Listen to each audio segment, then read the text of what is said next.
وصفة النهاردة هنسافر بيها السعودية وهناخد منها أشهر حلو هناك وهو الكليجة السعودي اللي بتتميز بنكهات التوابل العربية المميزة فيها وريحتها الخطيرة والجبارة. لذيذة جدا مع كوباية القهوة بقى العربي بيشربوها، يعني مشهورة جدا مع كوباية القهوة العربي، أو ممكن بقى احنا نعملها هنا ونشربها مع كوباية الشاي، بتبقى لذيذة جدا جدا. كمان هعملها لكم بقى بطريقة، حاولت ان انا اجيب لكم كده الطريقة بتاعتها الاصلية وازاي بيعملوها في السعودية، وبتطلع معاهم في منتهى الجمال، منفوخة كده والدبس التمر كده سايح جواها، وهنعمله كده كله كله كله في البيت وهتطلع معاكم في منتهى الجمال. تابعوا بقى الوصفة للآخر عشان تعرفوا كل تفاصيلها، ولو كنت مش مشتركة في القناة اشتركي وفعلي الجرس، ويلا نسمي بسم الله ونبدأ في المقادير. أول حاجة أنا محتاجة كوباية من الدقيق الكامل الحبة، دقيق كامل الحبة، وكمان محتاجة كوباية كمان من الدقيق الأبيض، معلقة كبيرة من السكر، نص معلقة من الحبهان البودر، نص معلقة من الزنجبيل البودر، ومعلقة صغيرة ممسوحة من خميرة فورية، معلقة صغيرة ممسوحة جدا. بقلبهم كل المكونات دي كده مع بعضها كويس جدا. بعد ما اتأكد ان هي دابت كويس قوي وكل المكونات اتوزعت والتوابل كده دخلت مع كل المكونات، ابدا ان انا انزل بربع كوبايه من الماده الدهنيه. الماده الدهنيه تقدري تستخدميها زيت بس، تقدري تستخدميها سمنه بس، تقدري تستخدميها زيت على سمنه، اللي متوفر عندك. وطبعا الماده الدهنيه تكون بدرجه حراره الغرفه، مش عايزاها سايحه ولا عايزاها جامده، بدرجه حراره الغرفه.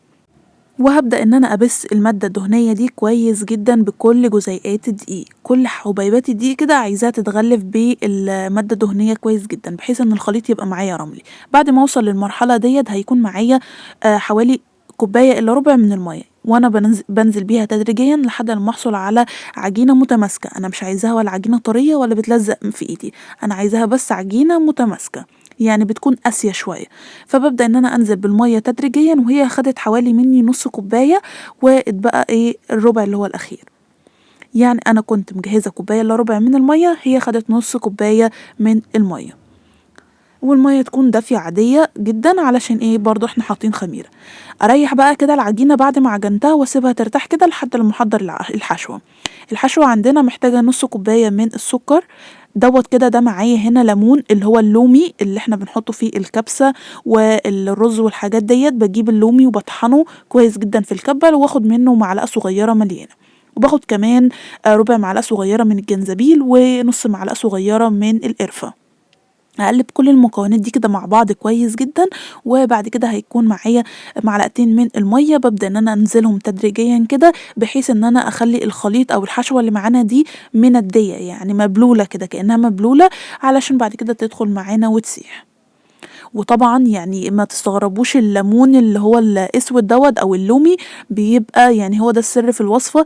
سبحان الله لما بيدخل الفرن بيتفاعل مع المواد السكر ديت، بيخلي كده السكر دايب، ولو قعد تاني يوم برضو بيبقى سايح كده ودايب، ومدينا في قوام الدبس زي مثلا دبس التمر، كأنه صوص كده. بعد ما بنفتح الكليجة ديت او الفطاير اللي احنا عاملينها، او ممكن تسموها زي ما تسموها يعني بالمصري، بتبقى كده الصوص منها نازل او الدبس نازل منها، فبتبقى حاجة مميزة جدا، وده دليل على نجاحها.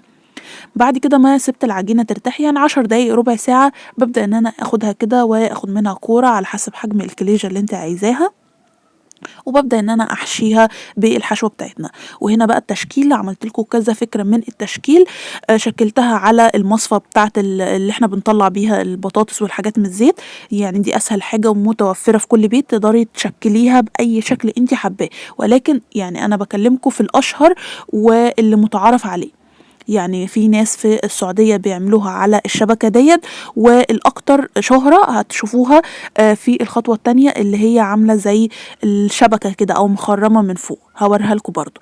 فأنا باخد كده قطعة من العجينة وبحط فيها الحشوة، وببدأ إن أنا أبططها بس تبطيطة خفيفة، وبعد كده ببططها بقى على ديت. أنا علشان أوصل للشكل الأكثر شهرة كان قدامي بس اللي هي المكنة بتاعة اللي احنا بنبشر فيها الجزر وبنعمل فيها البطاطس، اللي هي دي اللي انتوا شايفينها. يعني هوريها لكم دلوقتي قدامكم، اللي هي دي لقيت فيها كده من الظهر الشكل اللي انتوا شايفينه دوت، اللي هو عامل زي ايه اخرام كده صغيرة.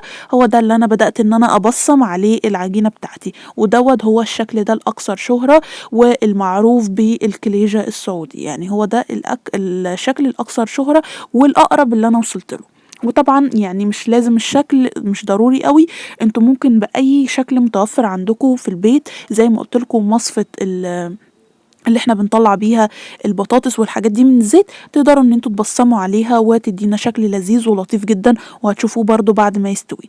انا كملت بقى بالشكل ده، الصراحة عجبني اكتر ومديني كده الشكل اللي هو زي الاصلي كده بالظبط. فببدا ان انا اكمل كل الكميه بنفس الطريقه دي، باخد كوره وببدا ان انا احط فيها معلقه من الحشوه واقفل عليها كويس جدا. ضروري جدا ان انت تقفلي عليها كويس قوي علشان ما تخرجش منك الحشوه، خصوصا زي ما قلت لكم ان هي بتسيح كده وتبقى عامله زي الصوص. وطبعا ببدا ان انا يعني حاول ان انت بططيها بسمك ما يكونش تخين قوي علشان تنفخ معاكي، وفي نفس الوقت هي بتبقى عباره عن طبقه مقرمشه كده من بره ومن جوه. يعني تبقى كده من الخارج مقرمشة ومنفوخة، وبتبقى من جوه كده بتدوب كده معاكي. بتدخل بقى الفرن على درجة حرارة 180، ما بتطولش، يعني بتاخد 15 دقيقة 20 دقيقة بالكتير، وبتطلع معانا بتبقى زي الفل. تقدري ان انت تدهني وشها بصفار بيض لو حابة، مش حابة خلاص. ببدأ كده بالشكل دوت. بعد ما خلصت بنقدمها، وبتبقى فعلا بتبقى خطيرة جدا في منتهى ريحتها وطعمها، وقد ايه هي بتطلع منفوخة كده وهشة وجميلة جدا. هفتح لكم برضو واحدة عشان تشوفوا شكلها من جوه عامل ازاي، والصوص والحشوة اللي احنا عملناها من جوه سايحة ازاي. حاجة كده بجد مش هتندموا لو جربتوا الكليجة بتاعت النهاردة. حاجة كده خطيرة، وكمان هي مميزة ان هي يعني شبه وصفاتنا المصرية، شبه المنين شوية، ولكن بنكهة كده ولمسة عربية بسبب التوابل اللي احنا حطينا فيها. جربوها ان شاء الله هتعجبكم. يا رب ان شاء الله الفيديو يكون عجبكم. لو عجبكم ما تنسوش اللايك والشير والسبسكرايب، واشوفكم ان شاء الله في فيديو جديد ووصفة جديدة. باي باي.